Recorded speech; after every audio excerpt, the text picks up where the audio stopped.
Versículo 1, diz assim a palavra de Deus: Tendo Jesus nascido em Belém, na Judéia, nos dias do rei Herodes, eis que vieram os magos do Oriente a Jerusalém e perguntavam: Onde está o recém-nascido rei dos judeus?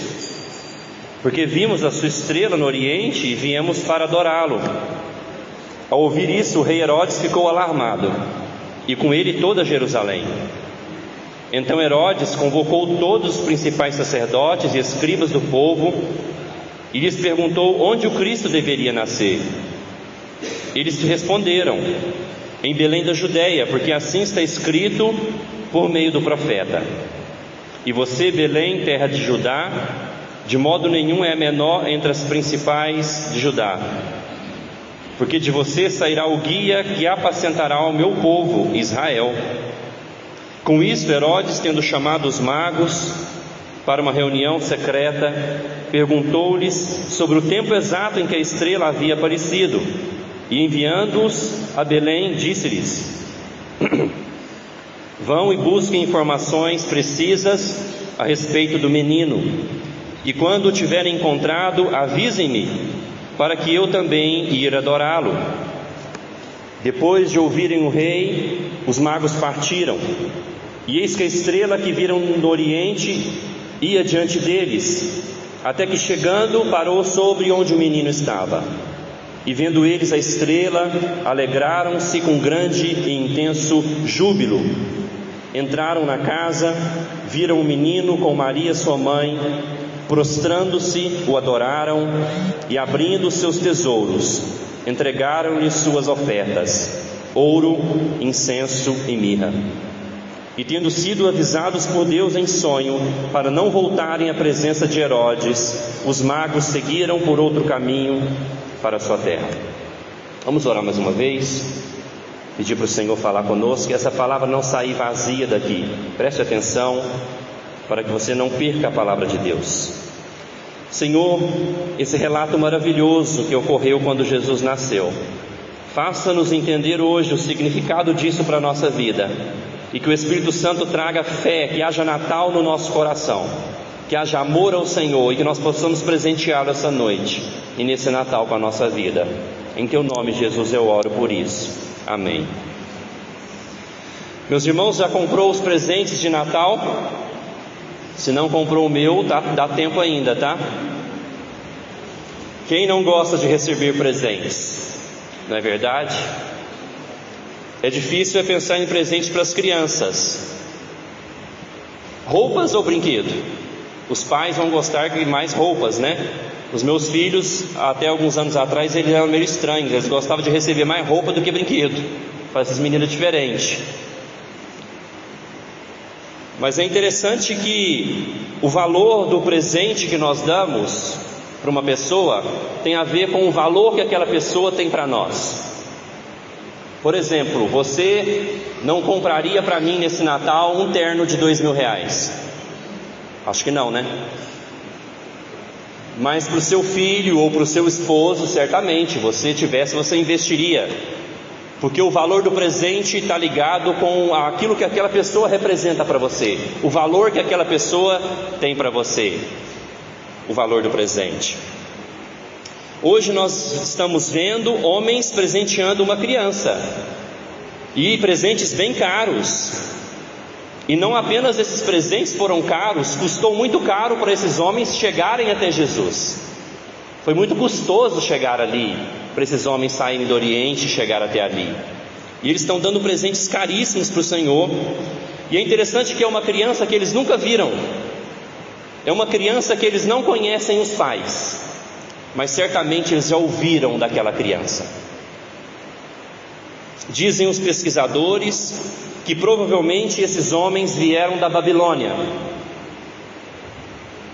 Nós sabemos que o povo de Deus ficou cativo na Babilônia durante alguns anos, e se eles vieram de fato da Babilônia, a semente do povo de Deus ali ficou ali. E aquela semente da palavra de Deus, quando o povo foi cativo na Babilônia, agora está frutificando. Pessoas estão vindo da Babilônia, vindo do Oriente para adorar Jesus. A palavra de Deus, ela frutifica às vezes anos depois, se de fato esses homens vieram da Babilônia. A maioria dos pesquisadores dizem que sim. E se isso foi verdade, meus irmãos, eles andaram cerca de 1000 quilômetros. Você pode imaginar isso? Eles andaram cerca de 1000 quilômetros para chegar ali. Porque, de alguma maneira, eles sabiam da promessa do nascimento do Messias, do Salvador. Eles não conheciam a criança, não conheciam os pais, mas de alguma maneira eles sabiam que nasceria o Salvador e vieram para adorá-lo. Então essa noite a palavra de Deus nos mostra que o Rei da Terra veio salvar o seu povo, e nós somos chamados para adorá-lo e presenteá-lo com tudo que nós temos.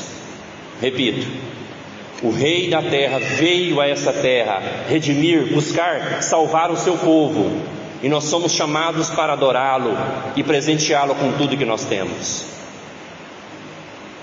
Primeiro ponto, meus irmãos, é que nasceu o Rei dos Judeus. Mateus, ele procura nos provar, o evangelista Mateus, que Jesus é de fato o Rei dos Judeus. Tanto que a sua genealogia, no capítulo 1, quando ele vem tratando da genealogia de Jesus, ele vem mostrando uma genealogia da graça, aonde pessoas indignas, por causa da graça de Deus, vêm fazendo parte da genealogia de Jesus. E nós vemos ali principalmente as promessas de Deus a Abraão e a Davi estão se cumprindo agora. As promessas de Deus a Abraão e a Davi estão se cumprindo. Deus prometeu para Abraão que um dia viria um descendente e todas as famílias da terra seriam benditas. E Deus prometeu para Davi que através dele um dos seus descendentes assentaria no trono para sempre. Então Mateus, na sua genealogia, ele vem provando que Jesus é de fato esse prometido, através da genealogia da graça.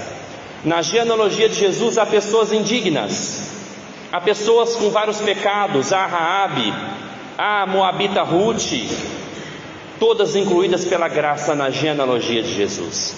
Então agora está se cumprindo as promessas. Aqui está, meus irmãos, o relato, o nascimento do Rei dos Judeus. E nós vemos que ele não é só o Rei dos Judeus, porque homens vêm do Oriente para adorar Jesus. Esses homens são gentios, eles vêm de outros povos, eles não são judeus, e eles adoram Jesus, mostrando que Jesus não é só o Rei dos Judeus, ele é o Rei de todo aquele que chega aos seus pés.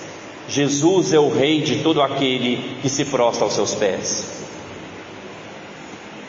Esses homens vêm, eles são benditos, e de uma maneira misteriosa, meus irmãos, eles chegam até ali. Diz que é uma estrela que os guia até Jesus.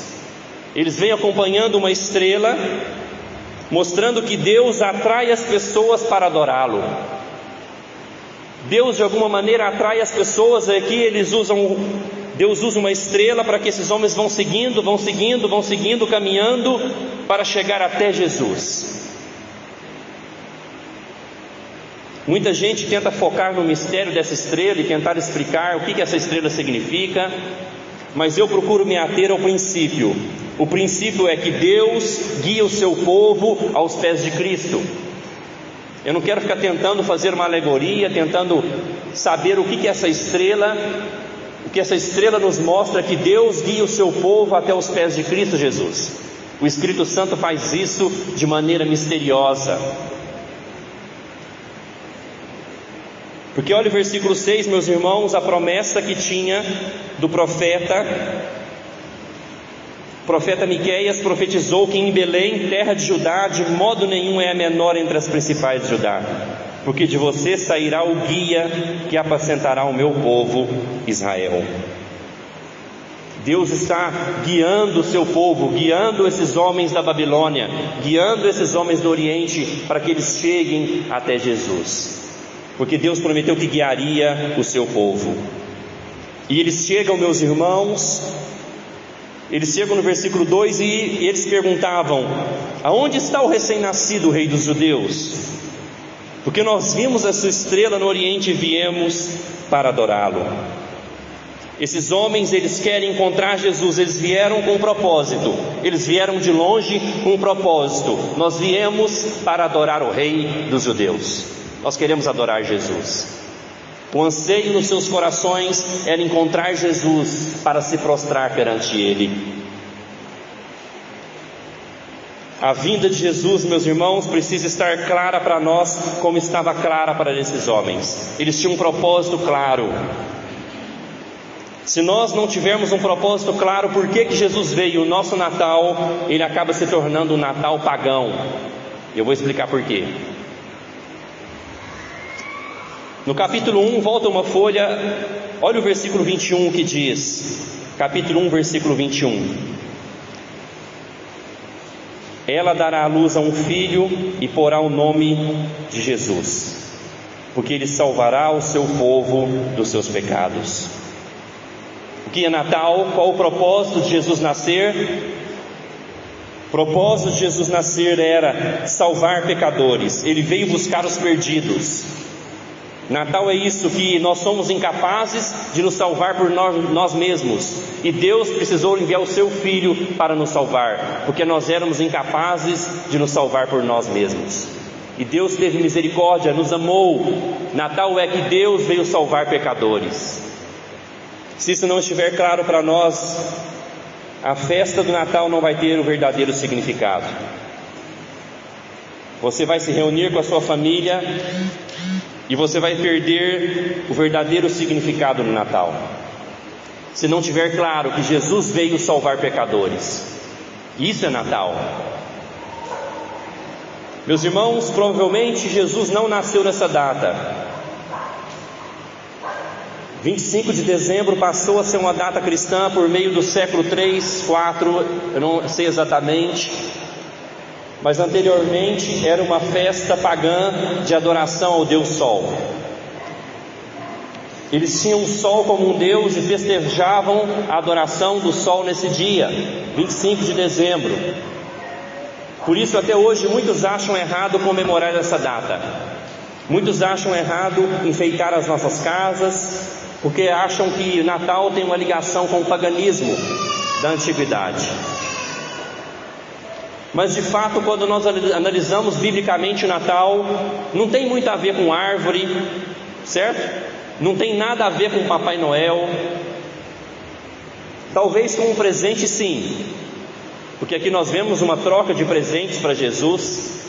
Talvez essa tradição de trocar presentes veio por causa desse relato bíblico. Mas eu não estou dizendo, meus irmãos, que você enfeitar a sua casa com uma árvore de Natal é errado. Lá em casa tem uma árvore bonita, os meninos gostam todo ano de enfeitar. Aqui na igreja as senhoras pediram para colocar alguns enfeites. Não estou dizendo que é errado, mas eu acho que nós temos que ser discretos para que nós não percamos o sentido do Natal. Porque o Natal não pode ser, meus irmãos, um espetáculo. O Natal não pode ser a ênfase em presentes, no Papai Noel. Porque nessa data, especialmente, eu vejo muita gente querendo sair da simplicidade do culto para inventar coisas e acabam fugindo do verdadeiro significado do Natal, inventando teatros, espetáculos. Deus não pediu isso no culto público. O culto de domingo, o culto público deve conter adoração, oração e pregação da palavra. Então nós temos que tomar o cuidado de não querer ir além do que Deus nos pediu e inventarmos teatros, apresentações de circo, caras pintadas no culto público. Nós corremos o risco de querer agradar o mundo, pensando que nós precisamos melhorar a mensagem de Natal para que as pessoas recebam e creem a mensagem. Não, apenas a leitura bíblica e a pregação da palavra é suficiente para que as pessoas creiam no Senhor Jesus Cristo. Porque nós vemos que o espetáculo do Natal não é nós que temos que fazer. O espetáculo é o próprio Deus que faz. De um menino nascer, uma estrela guiar homens para adorar Jesus. Quando nós queremos inventar muitas coisas, nós acabamos perdendo o verdadeiro sentido do Natal. Mas, meus irmãos, quando então que o nosso Natal pode ser pagão? Primeiro, quando ele perde o verdadeiro significado. Quando nós enchemos as nossas casas com a mensagem mundana do Natal, que é a mensagem de amor, uma mensagem de paz, uma mensagem de prosperidade, sem Jesus. Nessa época nós vemos muita gente compartilhando mensagens de paz, de amor, de alegria, mas elas não tocam em Cristo, elas não falam de Jesus. E não existe Natal sem Jesus, sem Cristo, aquele que veio buscar a gente como pecadores. A mensagem de Natal, meus irmãos, é que nós somos pecadores e Jesus veio nos salvar. Ele teve que encarnar como nascido de uma mulher para cumprir a lei no nosso lugar, que nós não conseguimos. Ele tinha que vir pagar o débito dos nossos pecados. Ele tinha que vir para vencer a morte ressuscitando. Jesus veio nos salvar, buscar e dar a vida eterna. Isso é Natal.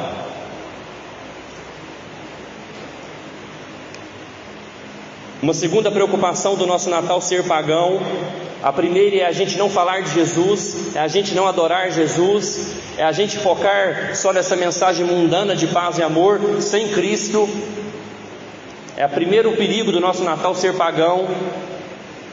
O segundo perigo é quando a nossa reunião não tem nada a ver com Cristo. Tem muita comida, tem muita bebida, tem trocas de presentes, mas a gente nem fala do aniversariante. Ninguém abre a Bíblia, ninguém explica sobre o Natal, não faz nenhuma oração, nenhum hino de louvor. O foco está na festa. Aí sim o nosso Natal é pagão. Aí sim eu falo para você, não comemore o Natal na sua casa. Porque veja como é incoerente nós fazermos uma festa e não honrarmos o aniversariante. Como é incoerente nós fazemos uma festa hoje para a Tainaka fazer aniversário e não falarmos dela e não presenteá-la. Assim é um Natal incoerente sem Cristo. A gente encher a nossa mesa de comida, bebida, de presentes trocados e não falar e não honrar Jesus. Aí o nosso Natal é pagão. Aí eu falo para você, não faça. Porque nós vemos, meus irmãos, nosso segundo ponto é que o rei nasceu e ele merece ser adorado. O rei nasceu e merece ser adorado, porque ele não é um rei qualquer. Não nasceu mais um rei como Herodes. E aqui nós vemos três tipos de pessoas nessa narrativa bíblica. Nós vemos Herodes, nós vemos os magos e nós vemos os sacerdotes e escribas. Herodes, ele representa a hostilidade, o ódio contra Jesus. Herodes, ele mente. Olha o que ele fala no versículo 4. Então Herodes convocou todos os principais sacerdotes e escribas do povo e lhe perguntou onde o Cristo deveria nascer. E no versículo 7 diz o seguinte: com isto Herodes, tendo chamado os magos para uma reunião secreta, perguntou-lhes sobre o tempo exato em que a estrela havia aparecido. E enviando-los a Belém disse: vão e busquem informações precisas a respeito do menino, e quando o tiverem encontrado, avisem-me, para que eu também ir adorá-lo. Herodes estava mentindo, meus irmãos, porque nós vemos aqui no relato bíblico que depois ele manda matar as crianças, porque Jesus aqui ele não está na manjedoura mais. Diz que os magos encontram ele numa casa. Jesus já tinha aqui mais de um ano. E Herodes ele não queria adorar Jesus, porque o que ele está escutando? Nós viemos adorar o rei. Então Herodes pergunta assim, no seu interior diz que ele ficou alarmado: como assim um rei? O rei aqui sou eu. Então diz que ele fica alarmado, meus irmãos, porque provavelmente não foram só 3 homens que vieram. Naquela época havia comitivas de viagem, então provavelmente veio uma comitiva. Não são apenas 3 homens que vieram. A Bíblia não fala que são 3, mas provavelmente era uma comitiva. E Herodes, na sua ira, manda matar as crianças recém-nascidas, porque ele queria matar aquele suposto rei, porque ele sentiu o seu cargo ameaçado.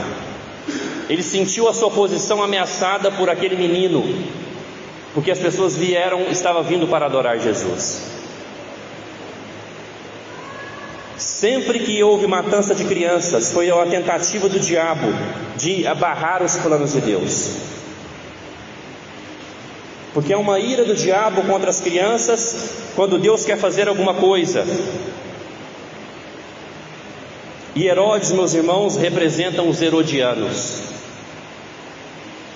Os herodianos são aqueles que não querem que Jesus reine na sua vida. Ele sentiu o seu reinado ameaçado. Ele ficou indignado: como assim alguém quer adorar alguém na minha região que não seja eu? Os reis naquela época rogavam para si o título de Deus, eles queriam ser adorados. Então Jesus é uma ameaça para Herodes. Os herodianos, em Marcos capítulo 3, versículo 6, aqueles que seguiam Herodes, diz que quando Jesus faz milagres, eles começaram a conspirar contra Jesus, procurando ver como o matariam. Herodes representa hostilidade contra Jesus. Os herodianos representam um grupo que é hostil contra Jesus e odeia Jesus, não quer que Jesus seja adorado. Guardadas as devidas proporções, os herodianos de hoje representam um grupo de pessoas de coração duro que não quer que Jesus reine na sua vida. Porque para Jesus reinar, Herodes tinha que abdicar do seu reinado. Para que Jesus reine nos corações, o Herodes do nosso coração precisa dar lugar para que ele reine. E o nosso coração é duro. Muitos de nós não queremos que Jesus reine no nosso lugar. Nós queremos ser o Herodes de nós mesmos. Nós queremos ser o dono da nossa própria vida. Então os herodianos existem até hoje. Porque, meus irmãos, crer em Jesus é necessário reconhecê-lo como rei, é necessário se sujeitar a ele, é necessário, como esses homens, se ajoelhar perante Jesus e se sujeitar na sua autoridade. Os herodianos existem até hoje, hostis contra Jesus, que não querem que Jesus seja adorado, que não querem que Jesus reine. Nós fizemos um evangelismo esse ano numa escola aqui em Uberlândia. E nós levamos o nosso grupo aqui da igreja de música para a escola. E lá nós cantamos uma música de adoração a Jesus. E depois eu preguei que Jesus é a fonte da água viva. E depois a diretora nos procurou dizendo que alguns professores, indignados com o que nós fizemos ali, exigiram da diretora que nós nunca mais fôssemos lá falar de Jesus e cantar de Jesus. Você acredita que isso aconteceu? Porque os herodianos é aquele que tem hostilidade contra Jesus ser adorado, não quer que Jesus seja adorado. Porque quando Jesus é adorado, o Herodes do meu coração precisa se render a ele. Meus irmãos, mas há aqui um terceiro grupo, sacerdotes e escribas. O versículo 4 diz que Herodes pergunta aos sacerdotes e escribas, e veja, meus irmãos, que eles sabiam da resposta, aonde o Cristo deveria nascer. O versículo 5 fala que eles responderam: em Belém da Judéia, porque assim está escrito por meio do profeta. Os sacerdotes e escribas, meus irmãos, representam a indiferença contra Jesus, enquanto Herodes representa a hostilidade. Os escribas e sacerdotes representam a indiferença.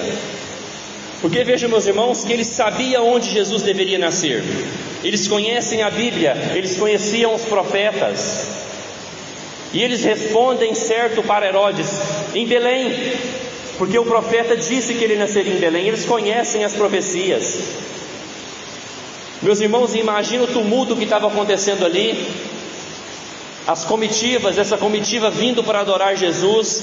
E veja que eles sabem onde Jesus deveria nascer. Meus irmãos, chamou a minha atenção que eles não vão lá ver nada. Eles não vão lá checar. Vocês estão entendendo? Eles sabiam que Jesus deveria nascer lá, mas eles não vão lá checar.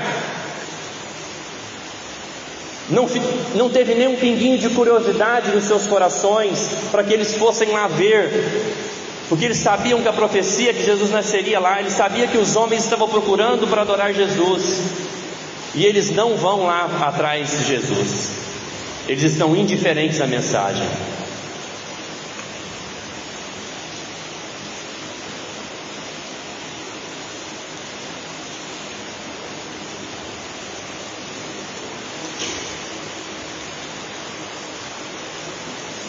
Amém? Meus irmãos, vejam que eles sabiam, mas não havia expectativa no coração deles. Eles não foram lá ver, eles não foram lá junto com os magos. Eles dão a direção certa, a profecia diz que é em Belém, mas eles não vão lá. Eles não tinham curiosidade, pelo menos, de saber se a promessa já havia se cumprido. Sacerdotes e escribas representam a indiferença quanto à adoração a Jesus. Hoje também há os sacerdotes e escribas, pessoas que são indiferentes para adorar Jesus. Da mesma maneira que há os herodianos, aqueles que ficam com raiva de Jesus ser adorado, que não querem que haja pregação do Evangelho nas escolas, há também hoje os sacerdotes e escribas indiferentes. Quantas vezes nós convidamos as pessoas para vir no culto e falamos: vamos lá adorar a Deus, vamos lá ouvir a palavra de Deus, mas as pessoas são indiferentes. Deus não está nas suas agendas. O domingo é delas, não é o dia do Senhor. Há uma indiferença deste mundo para adorar Jesus. Não é verdade? Todo domingo eu convido alguém, todo domingo eu convido pessoas da minha família: vamos adorar a Deus, vamos lá para ouvir a palavra de Deus. Mas há uma indiferença quanto à adoração a Jesus. As pessoas não vêm.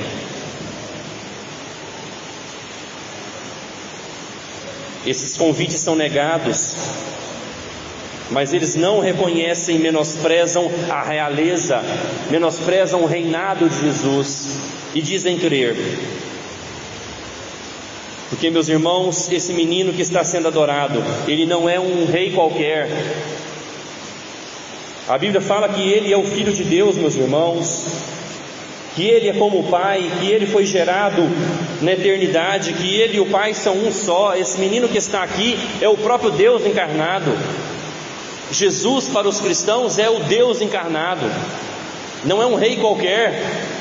Não nasceu um rei qualquer, nasceu o rei de toda a terra. Mas os escribas e fariseus, mesmo sabendo das profecias, estão indiferentes, não vão lá checar, não vão lá ver o menino.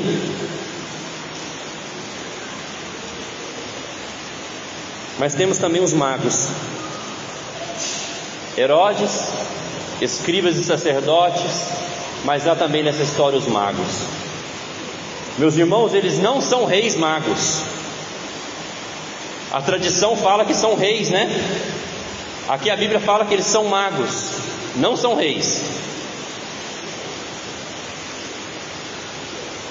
Os magos naquela época, eles eram sábios, astrólogos, homens que orientavam os reis, eram estudiosos. Magos significam sábios, que eram estudiosos, homens inteligentes, homens cultos. E também a Bíblia não nos fala que eram 3. A tradição vai dar até nome para esses homens. Diz que o nome deles é Baltazar, Gaspar e Melquior. Já ouviu isso? A Bíblia não fala que quem são e não falam que eram 3. Talvez pensam que eram 3 porque eles levam 3 presentes, né? Mas eles não eram reis, eles eram magos, homens que estudavam astrologia, homens sábios. E eles andam longa distância, porque eles querem se prostrar e adorar Jesus. Quem veio de mais longe aqui hoje?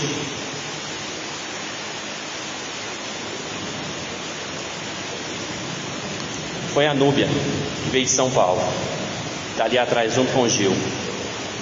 Ela andou 500 quilômetros para hoje vir adorar Jesus. Mas, meus irmãos, eu já contei uma história dessa aqui para vocês. Eu lembro no Nepal que a gente foi subir uma montanha no Himalaia. Eu subi ali uns 3.000 metros de altitude. E daí o culto estava marcado para 9 horas da manhã. E daí eu, olhando no relógio, 9h15, 9h20, eu pedi o meu tradutor para perguntar: nós não vamos começar o culto? E ele falou: não, Gabriel, nós temos que esperar que venham os irmãos da outra vila.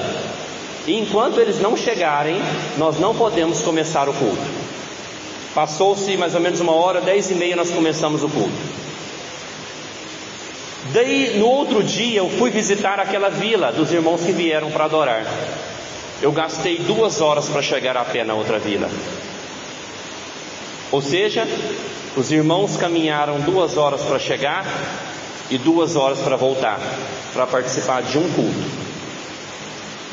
E isso uma família nepali carregando cerca de 3, 4, 5 crianças. Uns aqui, uns amarrados naqueles panos nas costas. Caminharam 4 horas para um culto. Nós temos muito que aprender do que o esforço para adorar Jesus, não é mesmo? Meus irmãos, e esses presentes revelam o valor que eles davam para o Senhor. Como eu falei na introdução, nós não daríamos um presente caro para alguém que não tivesse valor para nós. E agora nós vamos ver então no nosso terceiro ponto esses presentes para o rei. Diz que eles abrem os seus tesouros. Veja o versículo 10 comigo. E vendo eles a estrela, alegraram-se com grande e intenso júbilo. Entrando na casa, viram um menino com Maria sua mãe. Prostrando-se o adoraram e abrindo os seus tesouros, entregaram-lhes de suas ofertas ouro, incenso e mirra. Não basta se prostrar, não basta adorar, diz que agora eles abrem os seus tesouros para aquela criança, para o Deus encarnado em forma de criança. O ouro, meus irmãos, era usado para presentear reis, caríssimo como hoje. O incenso no Velho Testamento era algo oferecido para Deus, que subia como um aroma suave e agradável a Deus, o incenso. O incenso era igualmente raro e valioso também. Era raro de encontrar incenso. Então não era só o presente caro do ouro, era um presente raro do incenso, que era usado para adorar a Deus no Velho Testamento. A mirra era um óleo usado para embalsamar os corpos. Talvez você lembra de José de Arimateia, usa mirra para sepultar o corpo de Jesus. Nós também não devemos nos ater aos significados. Mas eu fico imaginando Jesus, essa criança, brincando com ouro. Imagina uma criança, você dá uma barra de ouro para ela e os pais ali preocupados. Cuidado com esse ouro, menino. Que às vezes, né, o Lucas vai brincar com alguma coisa, meu filho mais novo. Cuidado, menino. Eu fico imaginando Jesus brincando com esse ouro e os pais preocupados. Porque provavelmente foram essa oferta de ouro que sustentaram a família de Jesus quando eles fugiram para o Egito, lembram? Que eles tiveram que fugir de Herodes. Provavelmente essa oferta que os sustentou na fuga para o Egito.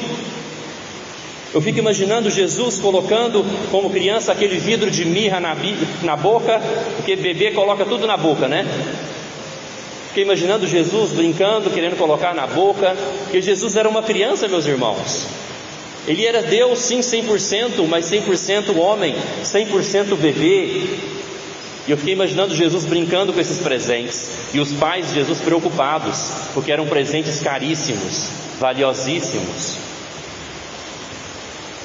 Mas eu não quero me ater também para o significado desses tesouros. Provavelmente esses tesouros significam o ouro para o rei Jesus, a mirra para o profeta Jesus e o incenso para o sacerdote Jesus. Provavelmente esse é o significado. Eles estão presenteando Jesus como o rei dos reis, o sumo sacerdote e o grande profeta. Mas eu não quero me ater ao significado. Eu quero me ater ao princípio. Qual que é o princípio desses presentes? que Jesus é digno de receber os mais caros presentes, a maior honra e toda a adoração. Ele é digno, Ele merece. Amém? Jesus é digno. Mas, meus irmãos, o Natal então é o nascimento de Jesus. O nosso Natal não vai ser pagão. Você vai louvar Jesus no seu Natal, você vai falar dele, amém? Você vai orar ali e agradecer a Jesus. Mas o que nós podemos dar para Jesus hoje, se Ele é o aniversariante? O que nós podemos dar para um Deus que tem tudo? O que nós podemos dar para Jesus, meus irmãos, nesse Natal? Se o nosso tema é presentes para o Rei que estava ali, o que nós vamos presenteá-lo nesse Natal? Hoje eu vou aproveitar a chuva para poder demorar mais um pouquinho, que você não vai poder ir embora.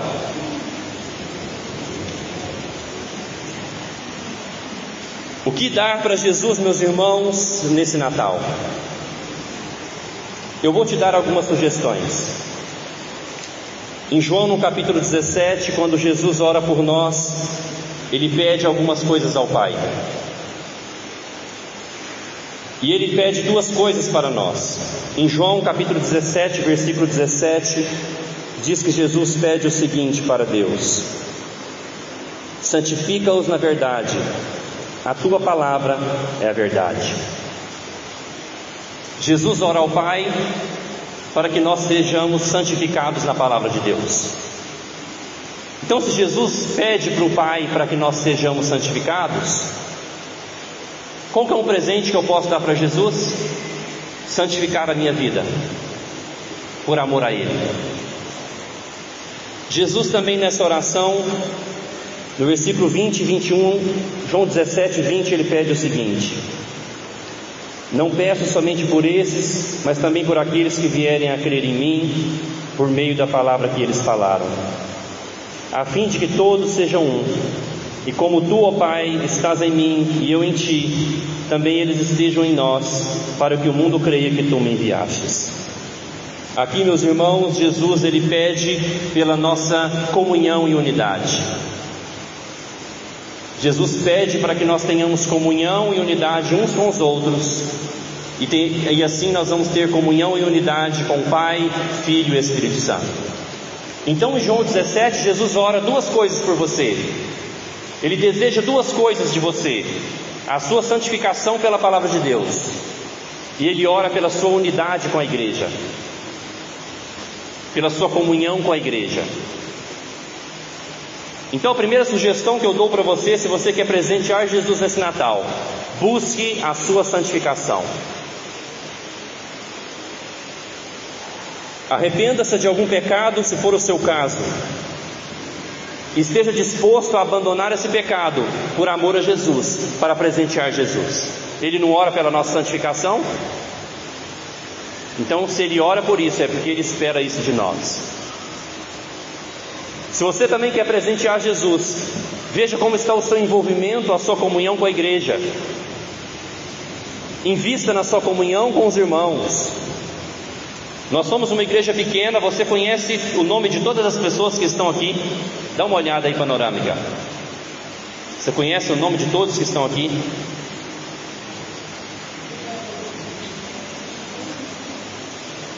Se não, você precisa investir mais na comunhão e na unidade da igreja. Você já tomou um café com a maioria dos que estão aqui? Você já orou junto pela maioria dos que estão aqui? Se não, Jesus está te pedindo: Pai, que eles sejam um, assim como nós somos. Jesus ora pela nossa comunhão. Jesus ora pela nossa unidade. Mas se você quer ir além, em Mateus 25, Jesus vai dizer que há coisas que agradam Ele, que é quando nós fazemos algo por um irmão carente. Jesus disse que era como se fizesse para Ele mesmo, lembram? Jesus disse que quando nós acolhemos um estrangeiro, quando nós damos comida para um faminto, quando nós visitamos um enfermo ou um preso, Jesus disse: é como vocês fizessem para mim mesmo. Então, se você quer ir além, quer presentear Jesus nesse Natal, Faça algo por alguém que não tem como te retribuir. Alimente alguém que está precisando, acolha alguém, visite alguém, um preso, um enfermo, porque Jesus diz que quando nós fazemos isso para as pessoas, nós estamos fazendo para Ele mesmo. Quer presentear Jesus nesse Natal? Quer? Arrependa-se então de algum pecado, abandone esse pecado se for o caso, valorize a sua comunhão com a igreja, porque é isso que o Rei da Terra nos pede, é isso que Jesus ora por nós, é isso que Ele pede de nós. Ele não precisa de nada, mas Ele é digno que nós demos tudo para Ele. Ele é digno, meus irmãos, Ele merece.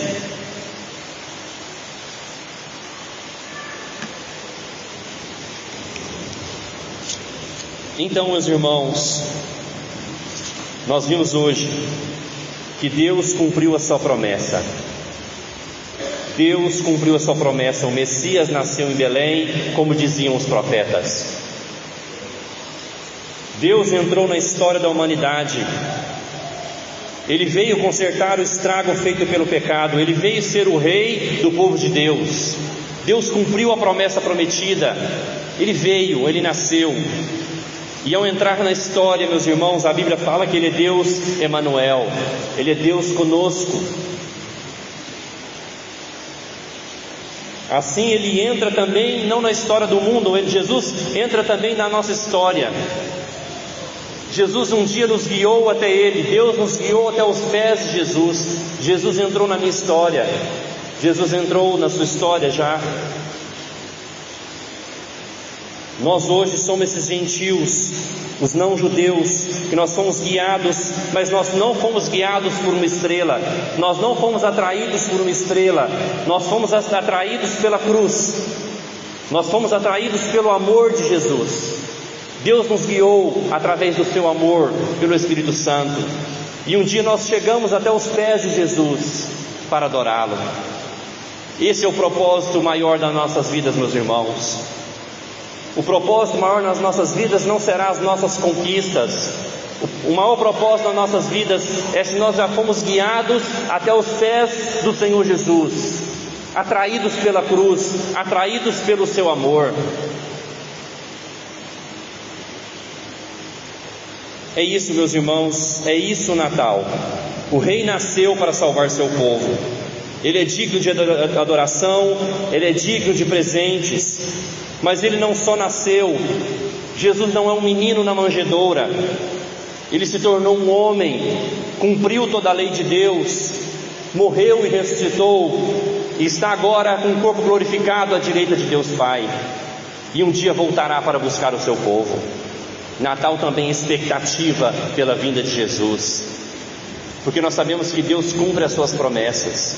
E assim como Ele prometeu o seu nascimento, Ele prometeu a sua segunda vinda glorificado, e Ele vai cumprir. Esse é o propósito, meus irmãos, do Natal. Nós não estamos então, meus irmãos, sem guia. Versículo 6 fala que Ele será o guia do seu povo. A nossa vida não está sem direção. Nós temos um guia, nós temos um rei, nós temos Deus conosco para sempre, Emanuel. Ele estará conosco para sempre. Ele entrou na nossa história. E vale um alerta para nós hoje, meus irmãos. O cuidado de não sermos como os sacerdotes daquela época, que diziam saber dele, mas eram indiferentes ao que ele merece. Eles conheciam as profecias, mas eles eram indiferentes. Há o perigo hoje de nós sermos indiferentes ao reinado de Jesus, indiferentes ao que Jesus merece. Se esse for o seu caso, eu oro para que haja Natal no seu coração. Eu oro para que haja fé no seu coração, para que Jesus nasça, porque sem fé é impossível agradar a Deus. Sem fé, sem Natal no seu coração, é impossível presentear o Rei Jesus. Amém. Meus irmãos, eu estou aproveitando a chuva e estou prolongando, tá? Vocês não vão embora mesmo na chuva? porque nada acontece por acaso. Em tudo há a providência de Deus. A chuva agora veio no momento que Deus quis. Já foram 45 minutos, eu prego em média 35 a 40, porque eu ainda tenho um desafio para você essa noite, para mim e para você. O desafio que eu tenho para mim e para você é que hoje, como esses magos, nós possamos ir e nos prostrar perante o Senhor Jesus Cristo. Eu quero te convidar hoje a se prostrar perante o reinado de Jesus Cristo. E eu quero te desafiar hoje a presentear Jesus. Daí você fala assim: pastor, o que eu vou dar para Jesus hoje? Já passou o momento de ofertas? Você acha que Jesus está precisando de dinheiro? Eu vou orar para que o Espírito Santo fale para você o que você tem que dar para Jesus. Não para ter salvação, a salvação é pela fé, mas o que você pode presentear Jesus na sua vida. Jovens, o que você vai dar para Jesus essa noite? Casais, senhores e senhoras, qual o compromisso de presenteá-lo você vai fazer para Jesus essa noite? Eu vou orar, abaixe sua cabeça que o Espírito Santo vai falar com cada um de nós.